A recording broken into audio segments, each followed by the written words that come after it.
Alright. Hey everyone, how are you guys doing? So guys, अगर Allahabad university 3 LLB की preparation चल रही है तो सिर्फ और सिर्फ 7 दिन बचे हैं और ये बात हम सभी को पता है। लेकिन अगले 7 दिन में क्या रोड मैप फॉलो करना है, क्या स्ट्रेटजी फॉलो करनी है और किस तरीके से जो भी मार्क्स आ रहे हैं, जितने भी मार्क्स आ रहे हैं उसको 2x किया जा सकता है, उसको 30, 40, 50, 60% बढ़ाया जा सकता है, ये डिस्कस करने वाले इस वीडियो के अंदर। तो इस वीडियो को एंड तक देखना और सिर्फ इस वीडियो को देखकर चले मत जाना। इस वीडियो को देखने के बाद साथ ही साथ एक पेन और कॉपी लेके बैठो और मैं जो टाइम टेबल बता रहा हूँ, जो मैं तरीके बता रहा हूँ, उसको लिखो अपनी नोटबुक में, सो दैट उसी तरीके से एनालाइज करना है तुम्हें सारी चीज़ों को, उसी तरीके से तुम्हें सॉल्व करना है चीज़ों को और उसी तरीके से पढ़ाई करनी है अगले 7 दिन तक। तो इस वीडियो को एंड तक देखना जरूर, अपने दोस्तों के साथ शेयर कर देना। शुरू करते हैं इस वीडियो को। देखो, सबसे पहले तुम्हें पता होना चाहिए कि जब लास्ट के 7 दिन बचे होते हैं तो हम लोग कॉन्सेप्ट से ज़्यादा प्रैक्टिस पे फोकस करने की कोशिश करते हैं कि प्रैक्टिस करेंगे, उसमें जो क्वेश्चंस गलत होंगे वहाँ से सीखेंगे। तो इसीलिए 7 दिन है, ठीक है, अपने आप से ये प्रॉमिस करो कि 7 दिन है तो हम लोग 7 दिन के अंदर 7 मॉक देंगे, ठीक है। 7 दिन के अंदर 7 मॉक देने का कारण ये है कि भाई देखो, एक मॉक के अंदर अगर तुम एक सिंगल मॉक की बात करोगे यू विल गेट 150 क्वेश्चंस और 150 क्वेश्चंस, और अगर तुम 7 मॉक दे देते हो यू विल गेट 105 क्वेश्चंस, ठीक है, 1050 क्वेश्चंस, यानी कि 1000 क्वेश्चन तुम प्रैक्टिस कर चुके होगे।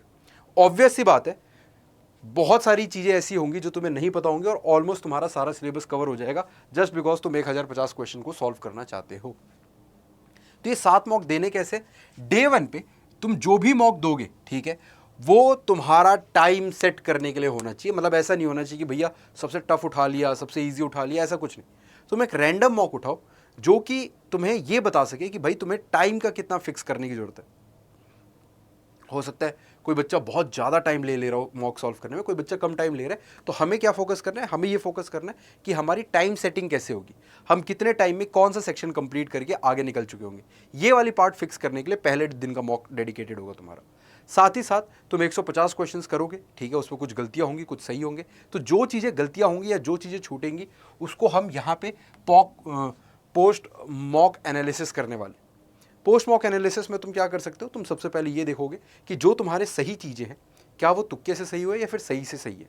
अगर सही में वो सही है, तुक्का नहीं मारा है तुमने, तो वेल एंड गुड। उस कॉन्सेप्ट को बस तुम रिवाइज करना चाहो तो रिवाइज कर सकते हो, या फिर एनालिसिस कर रहे हो जब मॉक की तो तुम्हारे पास आंसर्स आ जाते हैं, तुम उन आंसर्स को पढ़ सकते हो और आगे बढ़ सकते हो, क्योंकि हो सकता है उसमें भी तुम्हें 1-2 एडिशनल पॉइंट जानने के लिए मिल जाए, ठीक है। जो चीज़ें गलत हो गई है, जो आंसर सही है उसको तुम 20 से 25 मिनट में कंप्लीट कर दोगे पढ़ के। उसके बाद जो चीज़ें गलत हो गई है ना, उनको एनालाइज करना है तुम्हें। उसमें तुम्हें देखना है कि कौन सी ऐसी चीज़ थी जिसको तुम सबसे जल्दी खींच सकते हो। जैसे अगर मेरी कोई बात करे तो भाई मैं कॉन्स और रीजनिंग की चीज़ें जल्दी खींच लेता हूँ, ठीक है। तो अगर मेरी उसमें कोई गलती हुई होगी तो मैं फर्स्ट डे में ही उसको फिक्स करके काम खत्म करूँगा, ताकि जब मैं नेक्स्ट डे वाला मॉक दूँ तो मेरे मार्क्स एकदम ड्रास्टिकली इंप्रूव हो, ठीक है। तो जो चीज़ तुम जल्दी खींच सकते हो उसके तुम लिस्ट बनाओ और उसके बाद यहाँ पे भी थोड़ी सी प्रैक्टिस करोगे। जैसे कि अब एरर पैटर्न तुमने एनालाइज कर लिया, कोई कॉन्सेप्चुअल गैप है, कोई सिले मिस्टेक कर रहे हो बार बार, वो सारी चीज़ तुमने एनालाइज करी। एक एक्स्ट्रा सेशन रखना है हमें, ठीक है, जो रात को सोने से पहले 2 घंटे का मिनिमम ये सेशन होना चाहिए, जहाँ पे तुम्हें वो टॉपिक्स करने हैं जो सबसे ज़्यादा मॉक में पूछे जा रहे हैं। जैसे कि पॉलिटी बहुत ज़्यादा पूछा जाता है इलाहाबाद यूनिवर्सिटी के पेपर में, क्योंकि पॉलिटी और लीगल रीजनिंग की चीज़ें एक दूसरे के ऊपर मोस्टली ओवरलैप कर रही होती है। जीके का सेक्शन बहुत बड़ा है इसके अंदर, ठीक है। लैंग्वेज जिसमें 25-25 सवाल हैं वो सेक्शन बड़ा है। तो हमें क्या करना है? हम पॉलिटी को पकड़ सकते हैं। तुम यहाँ पे चाहो तो तुम करंट अफेयर्स भी पकड़ सकते हो, तुम चाहो तो तुम जीके भी पकड़ सकते हो, वो तुम्हारी इच्छा है, तुम कैसे करना चाहोगे उसे। डे 2 के दिन तुम एप्लीकेशन, जैसे कुछ क्वेश्चंस हैं, ठीक है, जो लास्ट उसमें गलत हुए, जो लास्ट मॉक में गलत हुए और तुमने उसको फिक्स किया है शाम को, ठीक है। जैसे मैंने क्या बोला था कि भाई मेरा कोई क्वांट्स और रीजनिंग का क्वेश्चन गलत हो जाए तो मैं उसको फिक्स करूँगा, उसे खींचूंगा मैं, ठीक है। वहाँ से जो चीज़ें सीखी है तुमने उसको यूज़ करना है तुम्हें नेक्स्ट डे पे, और उन सारी चीज़ों को यूज़ करके, उन सारी चीज़ों को समझ के और उसके बाद मॉक देने बैठना है और मेक श्योर करना है कि लास्ट गलतियाँ वापस से रिपीट ना हो, सो दैट हो सकता है पिछले मॉक में सिर्फ 70 क्वेश्चन सही हुए, इस क्वेश्चन में 85 क्वेश्चन सही हो गए। फिर कैसे करना है तुम्हें? वापस से कोई एक मेजर सेक्शन उठा लेना। जैसे मैंने यहाँ पे लीगल एप्टीट्यूड इसलिए लिखा है क्योंकि यूजली क्या होता है, हम लोग हिंदी और इंग्लिश लैंग्वेज हमारा ठीक होता है, जीके के लिए मैंने लास्ट के सेक्शन दे रखे, जीके और पॉलिटी के लिए लास्ट के सेक्शन दे रखे, ठीक है। लेकिन हमने लीगल कभी नहीं पढ़ा होता, ठीक है, लीगल लाइफ में कभी नहीं पढ़ा होता। तो लीगल उन बच्चों के लिए खास करके जिन बच्चों ने तो कभी आज तक बुक ही नहीं खोली है, ठीक है। तो यार लीगल के लिए तुम्हें एक एक्स्ट्रा सेशन देना पड़ेगा, बिकॉज लीगल से 20-22 क्वेश्चन जरूर पूछे जाएंगे तुमसे, ठीक है। और वो 20-22 क्वेश्चन बहुत डुएबल है। लास्ट के 7 दिन में भी जो सबसे ज़्यादा खींचा जा सकता है सब्जेक्ट वो लीगल है, क्योंकि चीज़ें याद करने की है, वन लाइनर्स है, समझ जाओगे तो फिर याद करने में आसानी हो जाएगी, ठीक है। उसके बाद वापस से तुम पॉलिटी को पकड़ लोगे, अपने जो कोर कॉन्सेप्ट है जिससे सबसे ज़्यादा सवाल आते हैं। मैं पॉलिटी बार बार इसलिए बोल रहा है ना 2 बार, देखो 20-22 क्वेश्चन तुम्हारे लीगल वाला सेक्शन का, ठीक है, और 50 क्वेश्चन तुम्हारा जीके का। इस पूल में से पॉलिटी आता है, पॉलिटी सबसे ज़्यादा महत्व रखता है हमारे पेपर के लिए।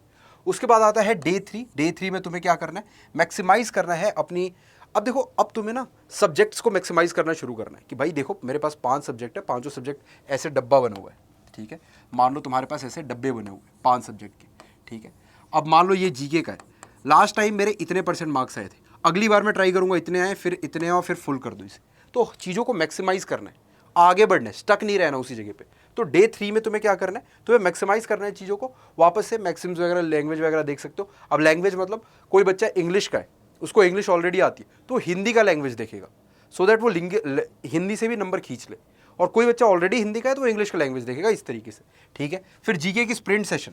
अब क्योंकि आज मैं ये वीडियो बना रहा हूँ तो मैं तुम्हें बता देता हूँ, थर्सडे को एक जीके करंट अफेयर्स जो वाला पोर्शन है उसका एक मैराथन होने वाला है, जो रोहित सर ले रहे होंगे, ठीक है। तो तुम उसको अटेंड कर सकते हो, है ना, काफ़ी तुम्हारे लिए हेल्प हो जाएगा। तो एक स्प्रिंट सेशन जो थर्सडे को होगा, अभी थर्सडे को, आने वाले थर्सडे को, तो उसको तुम देख सकते हो। बाकी तुम्हें अगर कोई स्प्रिंट सेशन खुद लगाना है, खुद से प्रैक्टिस करनी है, खुद से चीज़ें पढ़नी है, वो भी तुम्हारे से तुम कर सकते हो, ठीक है। फिर तुम्हें क्या करना है, उसके बाद डे 4, यहाँ पे तुम्हें ये ट्राई करना है कि एक्यूरेसी बढ़ाओ, क्योंकि अभी तक हम क्या करते हुए आ रहे थे, हम बस क्वेश्चन अटेम्प्ट कर रहे थे।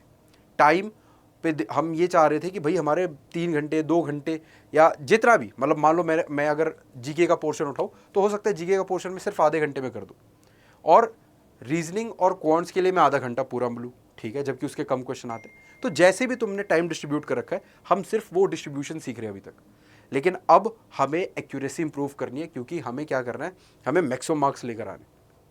और एक्यूरेसी मतलब कम से कम क्वेश्चन गलत होने चाहिए।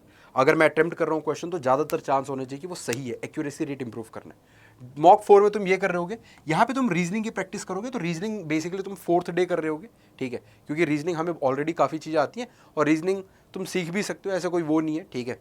तुम प्रेशर में भी रीजनिंग सीख सकते हो, ठीक है। प्रेशर में चीज़ें याद नहीं होती यूजली, लेकिन चीज़ें सीखी बड़ी जल्दी जाती है। तो रीजनिंग तुम प्रेशर में सीख सकते हो। यहाँ पे कुछ बेसिक लॉ वगैरह कर लिए तुमने, ठीक है, वो सारी बात हो जाएंगी। फिर डे 5 में तुम अपने ऑर्डर को सेट करोगे। ऑर्डर सेट करना मतलब तुम अभी तक ट्राई करते हुए आ रहे थे कि भाई पहले मैंने जीके से पेपर को स्टार्ट किया, अच्छा कोई बात नहीं, अच्छा नहीं गया था। आज मैंने रीजनिंग से पेपर को स्टार्ट किया, अच्छा नहीं गया था। फिर मैंने लीगल से पेपर को स्टार्ट किया। तो सेक्शन वाइज तुमने पेपर स्टार्ट किए थे अभी तक। तो आज तुम अपना सेक्शन डिसाइड करोगे। जैसे यहाँ पे दे रखा है जीके, लैंग्वेज, लीगल, रीजनिंग और मैथमेटिक्स वाला पोर्शन। अब ये इसलिए दे रखा है बिकॉज जीके सबसे कम टाइम लेता है। अगर चीज़ आती है तो सही है, नहीं आती तो चलो आगे बढ़ो, ठीक है। लैंग्वेज सेम सिनेरियो है, बट वहाँ पे थोड़ा कई बार जो स्पॉटिंग एरर है उसमें थोड़ा सा टाइम लग जाता है, सोचना पड़ता है, रूल्स याद करने पड़ते हैं, ये वाली चीज़ें हो जाती है। उसके बाद लीगल में थोड़ा सा हो सकता है कि कोई सेंटेंस दे दे जिसके बारे में तुम्हें सोचना हो कि भाई ये लीगली सही है, गलत है, और ये सारी चीज़ें, तो थोड़ा सा पोर्शन। और रीजनिंग में ज़्यादा टाइम लगता है, रीजनिंग और क्वांट्स पे, क्योंकि वहाँ ज़्यादा सोचना होता है। तो यहाँ पे ये मैंने सेशन एक ऐसा पैटर्न बता रखा है जो यूजली बच्चे फॉलो करते हैं। तुम जो पैटर्न फॉलो करना चाहो वो पैटर्न फॉलो कर सकते हो।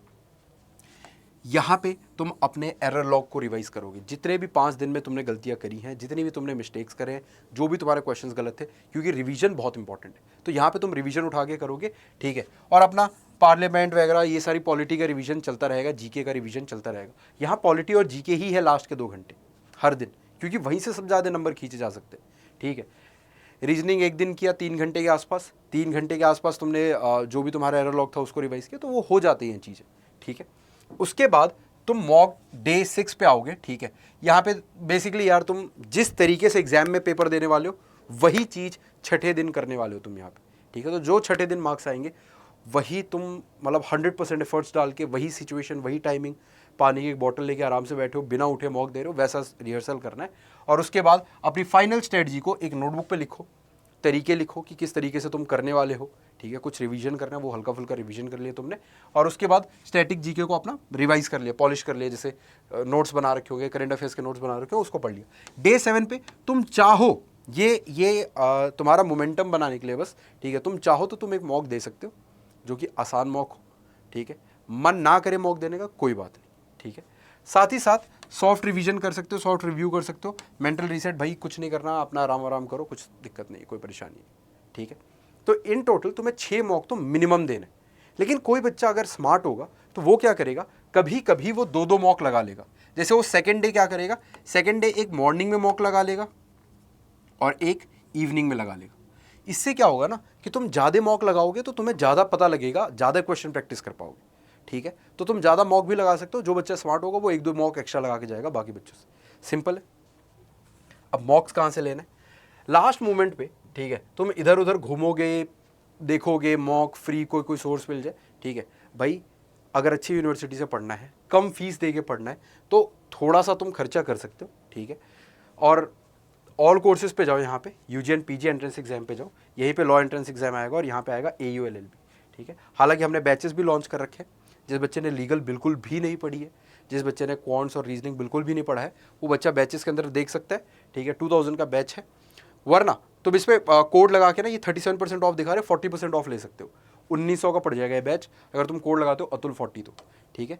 ये है AU PGAT LLB मॉक, ठीक है। तुम इस मॉक के अंदर एनरोल कर सकते हो, टेस्ट सीरीज है पूरी, 11 मॉक टेस्ट तुम्हें मिलेंगे, ठीक है। बाकी कोड लगा लेना अतुल 40, अतुल 40 कोड लगाओगे तो ये जो मॉक टेस्ट की सीरीज़ है ये ऑलमोस्ट 396 रुपीज़ की हो जाएगी, ठीक है। तो देखोगे टेक्निकली तो 20-22 रुपये का, 20 रुपये का, 19 रुपये का एक मॉक पड़ेगा तुम, है ना। और इससे ज़्यादा तो तुम मोमोज खा जाते हो शाम को, ठीक है। तो इसको ज़रूर देख लेना। बाकी हाँ, ये जो मैंने बताई है ना चीज़ें, ये पहले MS सेट वाले बच्चों ने भी करके देख लिया, CUET PG वाले बच्चों ने भी करके देख लिया, और PU LLB 5 ईयर के बच्चों ने करके देख लिया। तो बेसिकली सब ने करके ट्राइड एंड टेस्टेड चीज़ है, ठीक है। You just test yourself, fix yourself and then repeat. Test fix repeat strategy कहते हैं इसे, ठीक है। तो इसको जरूर ट्राई करना। मैं इस बात की श्योरिटी ले सकता हूँ कि ये चीज़ बहुत हेल्प करती है और तुम्हें भी हेल्प करेगी। बाकी this is the Telegram channel जिसको तुम ज्वाइन कर सकते हो। और मेरे से अगर तुम्हें कोई दिक्कत विक्कत हो और मेरे से तुम्हें बात करनी हो किसी भी चीज़ से रिगार्डिंग, तो ये मेरा मेल ID है atul.singh@adadu47.com, ठीक है। And that's all for today. Thank you so much guys for being such a wonderful audience. मिलते हैं अगली वीडियो के अंदर। Until then keep grinding, keep hustling. जय हिंद, bye bye and take care.